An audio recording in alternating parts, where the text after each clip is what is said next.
Hey guys, welcome back to the channel. My name's Benny, and today I'm going to be discussing something a little bit different. I guess this is more suited towards maybe your producers, but I think this is quite a useful discussion for anyone that's navigating kind of working relationships in music. So that could even be a producer working with another producer. So what I wanted to talk about today is the artist-producer relationship. So first, let me say, what is that? What am I even talking about here?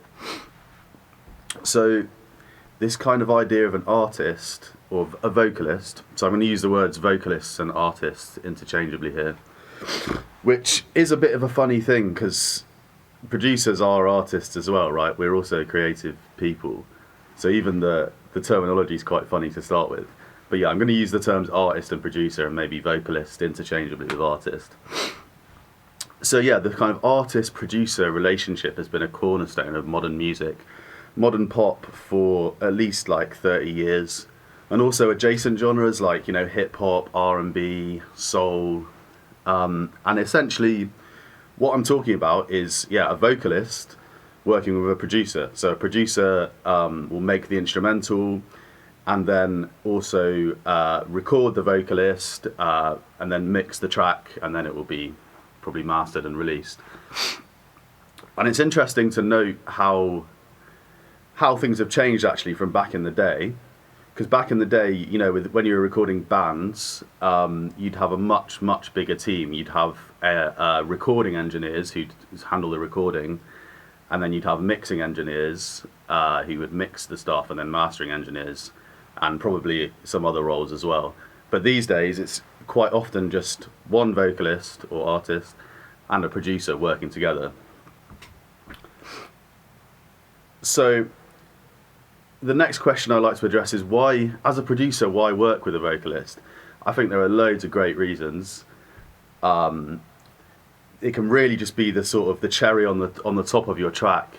And let's be real, like most people, most listeners are mainly listening to the vocals when they hear a song.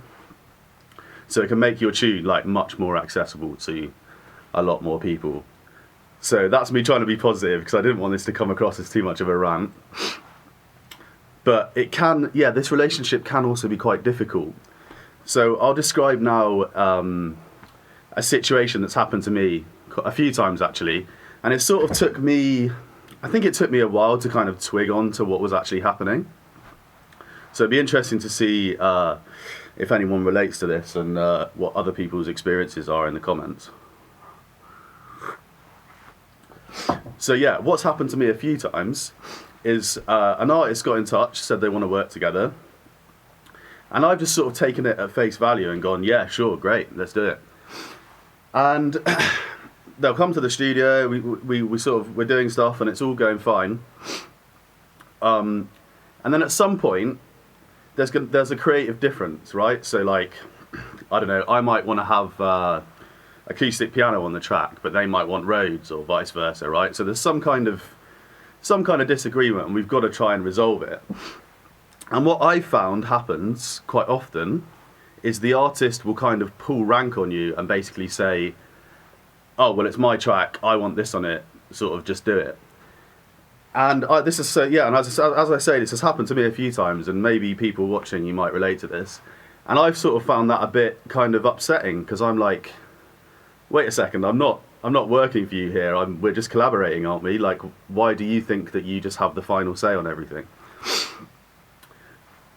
So I think to understand what's kind of happened in that situation, we need to like rewind a bit and think about what are the expectations of the people involved in the situation here. So I'll talk about my expectations first as a producer. Certainly I don't expect to just be bossed around. If there's no money changing hands, right, I don't expect to just do as I'm told. I expect to be treated as a kind of equal creative partner in the project.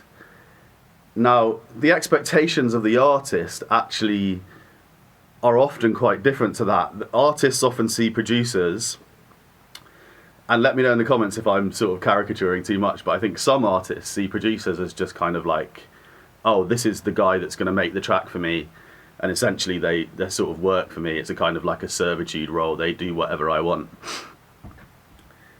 So you can see straight away that there's these kind of mismatched expectations, which is what's creating the kind of friction.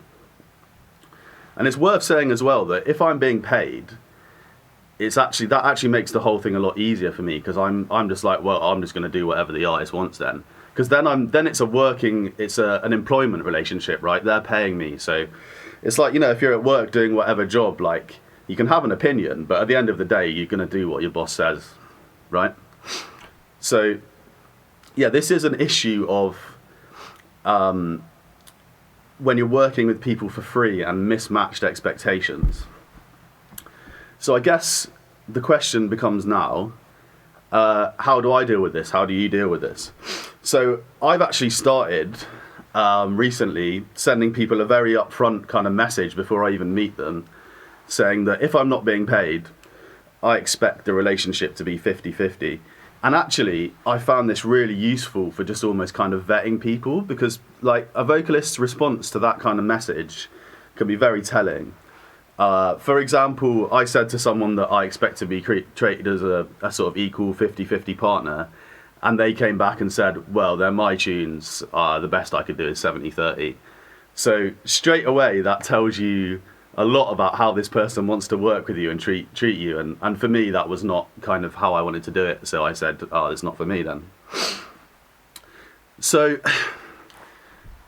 I just kind of want to finish by digging like a little bit more into what's kind of going on for artists here. And